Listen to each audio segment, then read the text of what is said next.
Hello बच्चों, आज आप लोग को सोशियोलॉजी में चैप्टर 1 हम लोग पढ़ेंगे, वो भी खंड क का। ठीक है, तो चैप्टर 1 आप लोगों ने सिलेबस लिख लिया होगा, कॉपी में कंप्लीट कर लिए हैं। तो आज चैप्टर 1 का फर्स्ट जो नाम है उसका चैप्टर 1 का वो है भारतीय समाज का एक परिचय।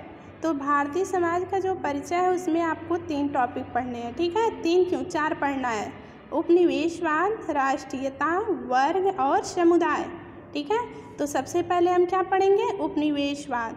ठीक है, तो बहुत सारे बच्चे इसमें कंफ्यूज रहते हैं कि उपनिवेश क्या होता है और उपनिवेशवाद क्या होता है। ठीक है, तो इस वीडियो में हम आप लोग को पूरा क्लियर बताएंगे कि उपनिवेश किसे कहते हैं और उपनिवेशवाद किसे कहते हैं। ठीक है, उपनिवेशवाद से मतलब है उस राजनीतिक और आर्थिक व्यवस्था से जिसमें कोई शक्तिशाली राष्ट्र अपने से कमज़ोर राष्ट्र पर अधिकार कर वहाँ अपना राजनीतिक वर्चस्व मतलब प्रभाव स्थापित करता है।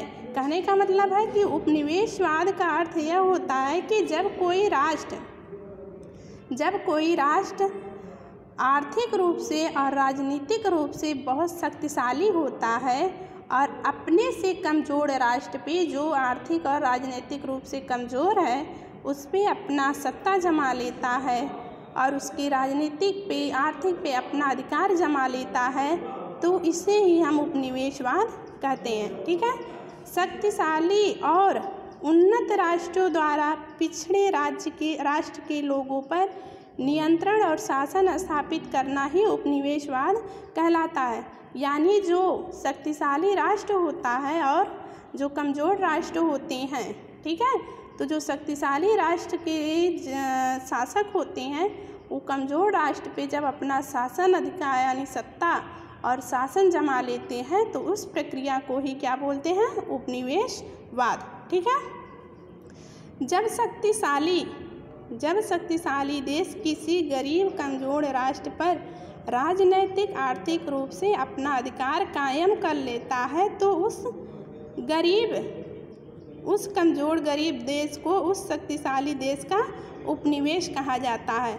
यानी जब कोई अमीर, ठीक है, राजनीतिक यानी आर्थिक रूप से शक्तिशाली देश जो होता है वो कमज़ोर देश पे जब अपना सत्ता कायम कर लेता है तो जो कमज़ोर राष्ट्र होता है, ठीक है, वह शक्तिशाली राष्ट्र या देश का उपनिवेश होता है। ठीक है, यानी उपनिवेश बनाने की इस प्रक्रिया को ही क्या बोलते हैं, उपनिवेशवाद कहा जाता है। आइए आप लोग यहाँ समझिए कि उपनिवेश क्या होता है और उपनिवेशवाद क्या होता है। मान लीजिए ये आपका, ठीक है, शक्तिशाली राष्ट्र है और जो कि आपकी इस गरीब राष्ट्र पे शासन कर रहा है। क्या कर रहा है, शासन कर रहा है।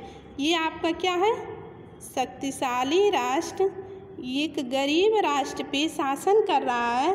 तो यहाँ हमने आपको ऊपर बताया था कि गरीब देश को उस शक्तिशाली देश का उपनिवेश कहा जाता है। यानी ये जो गरीब राष्ट्र है उस शक्तिशाली राष्ट्र का ये उपनिवेशवाद होता है। ठीक है, उपनिवेश होता है और इसी प्रक्रिया को ही हम उपनिवेशवाद कहते हैं।